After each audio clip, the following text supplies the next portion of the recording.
Hey, hi guys, welcome back to the channel. So guys, in this video we are going to share the strategy or study plan for SFM of CMA Final Group 3, which is the toughest paper of Group 3. So guys, without wasting much of your time, let's start the video. So guys, we have divided the entire syllabus of SFM into 4 categories, that is ABC analysis of SFM paper. First of all, let's start with the easiest topics and which carry weightage of marks also in the exam. So we have section A. First of all, we will complete the theory part, which covers around 20 to 25 marks in the examination. So we have this section A. It covers institution in financial markets, instruments in financial market, capital markets and commodity exchange. So this chapter also contains a practical topic which is mutual funds, and उससे भी sums आते ही around 10 marks का हर time. So if you cover this section A, then easily your 10 marks is secured of practical part and 10 marks you can score in theory. And I will make a separate video for how to attempt the theory questions of SFM. But as of now, we have to do thoroughly the theory from this study module to cover 20 marks, which is very easy. And even if you don't have any knowledge in finals of SFM, then also you can attempt this 20 marks by going through the module itself. You don't need any coaching or tuitions for this section at least. And then coming to the second part, which is section B. So it is about portfolio and security analysis. So guys, this is also not dependent upon the inter knowledge of SFM or FM, but it is totally new. So it is a formula based chapter, so you can attempt this on your own, and there are also very numerous videos on YouTube you can find and take the help of it. So this chapter depends on practice. The power of scoring in this chapter depends on practice itself. So if the marks you score in this chapter will depend on how much efforts you have put in by practicing the sums. So it's a big chapter, but it's a formula based chapter, so no trickiness or toughness can be found in this chapter. So you have to just mug up the formulas and learn how to apply them in the questions. So this covers around 25 marks in the exam. So if we combine the section A and section B, then easily you can score 40 to 45 marks if you cover this thoroughly, if you practice them very nicely. And yet we have not started with the forex and derivative, which are the bulkiest topics of the subject.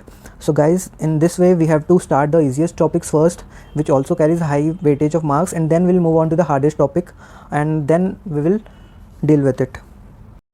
Then coming to section C, it comprises of leasing and capital budgeting. So it also carries 20 to 25 marks weightage in the exam, and you can always find a question of leasing and capital budgeting in the exam.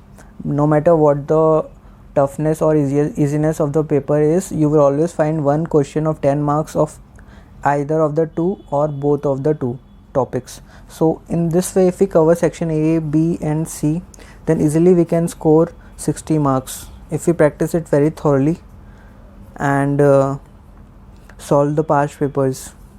So this total comprises of 50 and 70 marks. So at least we can score 40 to 45 even if you just prepare these three very nicely for the exam. Now after doing these three sections very nicely, we will move on to the toughest part or the lengthiest part of the subject, which is forex and derivative. Forex, I would say you attempt first. Forex is not that troublesome as compared to derivative, and it's not so lengthy also. There are hardly around 25 topics, and if you cover each topic ka each sum, then also you will have a rough idea about how to go on solving the paper. So this is it, and then at the end we will solve the derivative. Derivative mainly comprises of 3 topics: futures and जो भी आगे का आपका दिया हुआ है, तो बाद में आप डेरिवेटिव कर लो, और फिर इस तरीक़ा से you can easily complete your SFM का syllabus by moving on to the easy chapters first and then starting with the tough chapters or lengthy chapters. So if we analyze the module, then we find section A, which is of theory, that is institution, financial markets and ये सब, and mutual fund का chapter. Then we have around theory उसमें पूरा है, and we have 30 questions of mutual fund, and then again part 3, which is of capital market is of theory, and then commodity exchange is also of theory. So around 20 marks का weightage है इसमें, and time for first study, if you are studying first time, then around 5 hours it will take, or you can increase as per your capacity or your so in this way you can complete section A. Now coming to the section B, which is of security analysis and portfolio, we have all in all 37 questions, and which comprises of 25 marks. So around first study will take you around 10 to 8 hours. So the time may differ if you have taken classes, then it will take around 8 hours. If you are doing self study, then it might take double the amount or 1.5 the amount of time written here. So coming to section C, which is of lacing and capital budgeting, we have around 9 questions of lacing and 28 questions of capital budgeting. So capital budgeting is a bulky chapter, so all in all we have around 37 questions and 25 marks, and this might take you around 12 to 15 hours. Now coming to the last topic, forex has around 15 questions and derivative has around 53 questions. So all in all that comes to total of 68 questions, and this comprises of around 30 marks, and we have to give at least 2 or 3 days for it. So if you are doing it with tuitions, then it will take around 16 hours to revise this chapter, and if you are doing on self study, then it will take around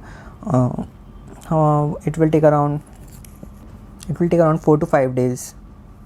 So guys, we have around 41 hours in first study, and if you divide it by, let's say, it will amount to 2 days. 24 into 2, 48 hours, so around 2 days it will take to complete first study. So even if you are thinking कि ये बहुत कम time है, then you can skip the section D for once and cover the 60 marks का paper first very nicely in 2 or 4 days, and then you can move on to section D when you're sure that out of the 60 marks you will at least score 35 to 40 marks. Then you can move on to forex and derivative, and then let's take extra 3 days buffer time for like say any left out portion, or if you are not able to meet the duration of time set.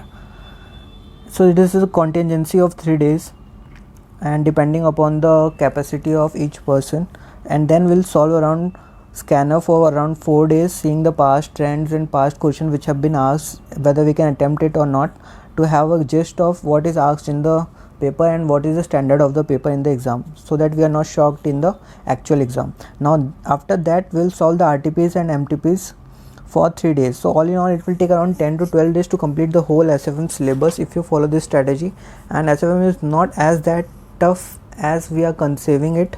So guys, do follow this strategy and do let me know if you like the strategy, and stay in touch. Do subscribe the channel, and thank you. Hasta la vista. Bye bye.